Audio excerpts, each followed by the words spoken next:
Julie, come on up here. You know,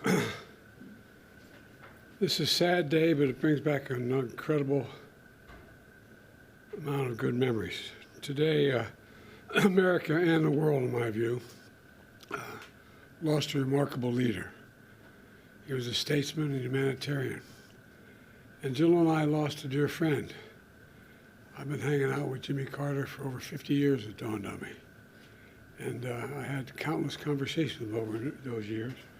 I always would be proud to say that he used to kid me about it, that I was the first national figure to endorse him in 1976 when he ran for president. There was an overwhelming reason for it, his character. What I find extraordinary about Jimmy Carter, though, is that millions of people all around the world, all over the world, feel they lost a friend as well, even though they never met him. And that's because Jimmy Carter lived a life measured not by words, but by his deeds. Just look at his life's work. He worked to eradicate disease, not just at home, but around the world. He forged peace, advanced civil rights, human rights, promoted free and fair elections around the world. He built housing for the homeless with his own hands. And his compassion and moral clarity lifted people up and changed lives and saved lives all over the globe.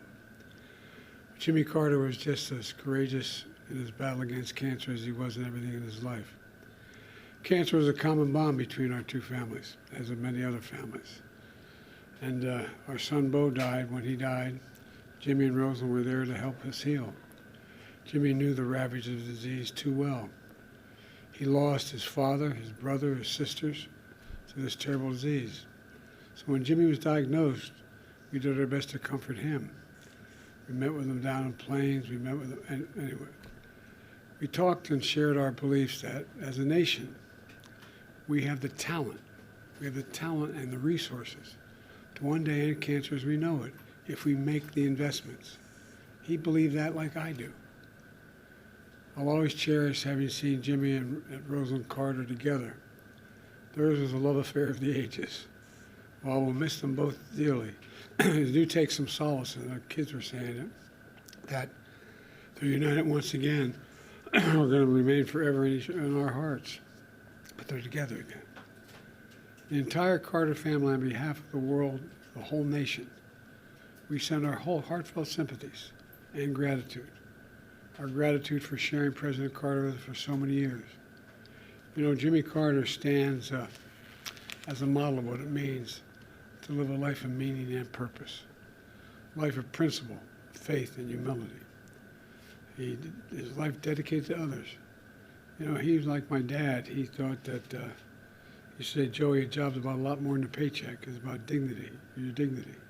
About being able to look your kid in the eye and say, honey, everything's going to be okay. He believed, as I do, and many as you do, that that's absolutely possible. It's within our grasp to do that. It's not that hard. In his life, he served the nation in the Navy. He led the state of Georgia.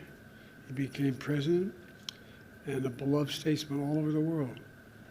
But to know his core, you need to know he never stopped being a Sunday school teacher at that Baptist church in Plains, Georgia. Today's world, some look at Jimmy Carter and see a man of a bygone era. With honesty and character, faith and humility, it mattered. But I don't believe it's a bygone era. I see a man not only of our times, but for all times. Someone who embodied the most fundamental human values we can never let slip away. Although sometimes it seems like it is. Or we may never see his like again. We'd all do well to try to be a little more like Jimmy Carter. You know, my mom, you've heard me say this before, used to say, bravery lives in every heart, and someday it'll be summoned. Every time it was summoned, he stepped up. Every time, politically, personally, morally. And, you know, everything. The one thing I admired most about him, he thought and believed, and he really did believe this, and I do as well, that everybody deserves an even shot. No guarantees, just a shot. Everybody deserves a shot. And, you know, he gave an awful lot of people a chance. So, as I said, I was an admirer. I considered myself a friend. Kept in touch with him, and his son, I was going to tell you a story his son told me, but that'd be inappropriate. Maybe he'll tell you, but I think he's happy. I think he's happy with Roseland. Can you imagine Jimmy Carter walking by someone and you need something and just keep walking? Can you imagine Jimmy Carter referring to someone by the way they look or the way they talk? I can't. I can't. You know, I think the end of the deal here is that one of the reasons why